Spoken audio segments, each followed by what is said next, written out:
Hey guys, this is going to be one of my more unstructured videos, so basically not as painstakingly in-depth as my dedicated character analyses. You know, the ones with all the Japanese statistics and articles, etc. I just feel this format lets me share more of my personal thoughts about the subject in question, which I've wanted to do for a while. So without further ado, let's talk about why Junpei is such a fantastic character, and aside from Akechi, my favorite in the entire Persona series. So the overarching reason why I respect Junpei so much is that he genuinely matures and is such a changed person from the beginning to the end of P3FES. This is clearly evident because of where he legit starts off. Like, sure, he does introduce himself to the MC of his own accord, and it's via this that we see inklings of him at his best, when he's not bogged down by the problematic parts of his life at all. He naturally leans more towards the class clown / trying to lift the overall mood kind of person, since we know laughter is oftentimes the best medicine for when you're feeling down. Oh, which, by the way, slight tangent, I like that we're shown how Junpei hung out with other people aside from C's throughout the game. Or well, actually, it was cool to see many of the other members of the cast, like Mitsuru and Yukari, said to do so as well. Though not to the extent of Junpei, I think. Like with the rest of the class during the post-festival cleanup, and Ryoji later on. He's very much a people person, which totally fits his characterization as the games go on, especially the spin-off games. Like how he's gone on to become a coach in Arena. But that's besides the point. He clearly has a lot of self-worth issues revealed as FES goes on. Like, it doesn't take long from the start of P3 to see he's a very flawed person, with very volatile emotions, right? I, for one, like how this encapsulates the experience of most adolescents. Like, of course, not all teens, but come on, realistically it's the majority of them. Again, biologically we know that young brains are still led by the amygdala, or in other words, the part of the brain that is tied to emotion instead of rational / logical thought. And let's be honest, I think most of us introspective people can think of things we regret saying or doing, especially back when we were that young. It might be annoying to think about, but it's true for all of us, really. And let's be real again, if you've seen my video on flawed characters, you know I have a soft spot for ones who make mistakes but later take responsibility. A reason why I really appreciate Yukari as a character as well. By the way, if you want to see me do a video like this about Yukari, just let me know down in the comments. But yeah, on a related note, I also appreciate characters that don't necessarily get behind the protagonist right away. Like, don't get me wrong, Junpei's definitely not the rival turned teammate archetype, even if he wanted to think of himself as such.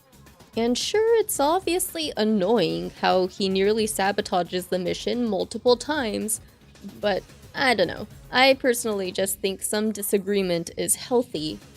Like, think of how many situations historically slowly veered off the deep end due to unequivocal yes men and groupthink, you know? Yikes. But anyway, Junpei also has very relatable struggles, I think.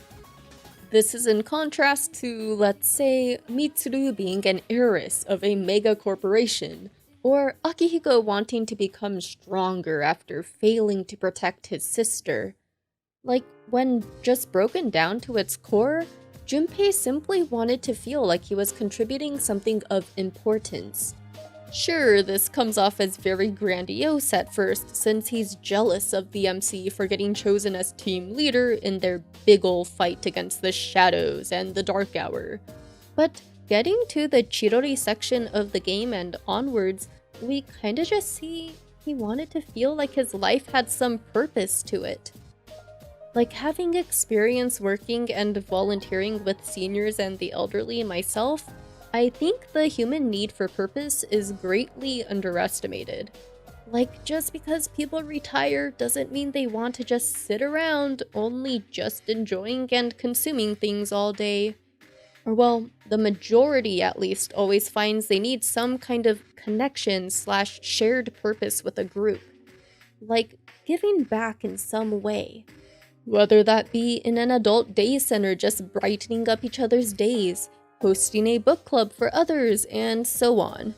In other words, it doesn't have to be something huge, but people need to feel like they are making a difference in some way in their own world, their own community, their own friend group, and you get where I'm going with this. Back to Junpei, a lot of this manifests as his struggles with self-confidence slash self-worth during summer due to the underlying hangups he has about his father being alcoholic. Which, by the way, if you want to know more about how that's seen in Japan, you can check out my P3FES video in the cards. He just comes off as a very selfish person while dealing with these problems.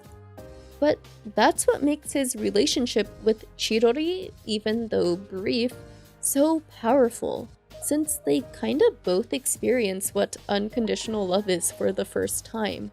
Which, by the way, I can't be the only one who's bothered by Chidori's revival. Like, it just seems sorta antithetical to P3's main themes, you know? P3 is all about coming to accept that death inevitably comes for everyone, and finding ways to cope for those who are left behind.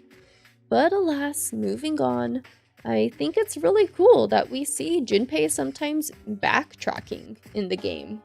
Like, it just makes his growth feel more tangible and or earned to me. Like when we see he makes up with the MC after Chidori's passing, but then he goes right on back to lashing out and blaming him again in December when they're trying to decide what to do about Roji's offer.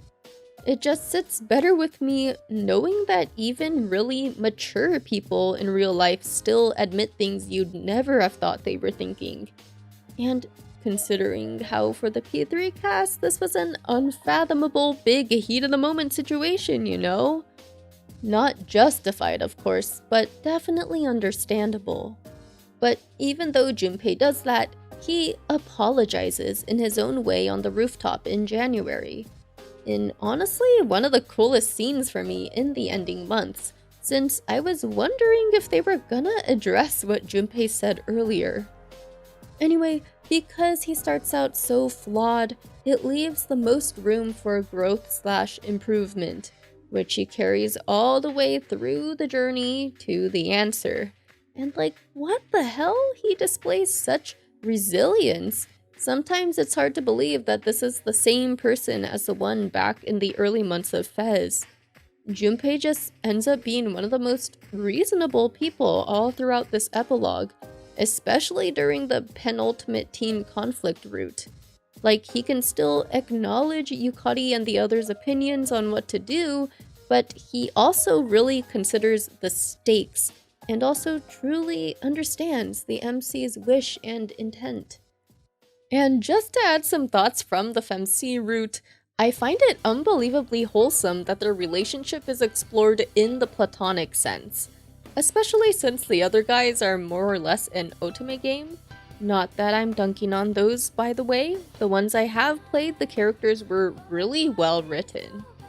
But yeah, I for one will never believe that men and women can't only be friends.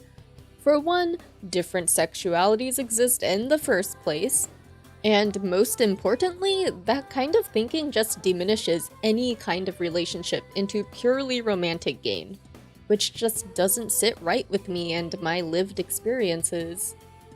Anyway, the amazing part about Persona 3's main narrative is that the guys don't necessarily need the social links that the FemC provides. Sure, there's some added insight, like Junpei elaborating more on his feelings towards his old man, but overall, all the necessary context for these characters, like Junpei, is in the male/original FES route, as in the journey plus the answer.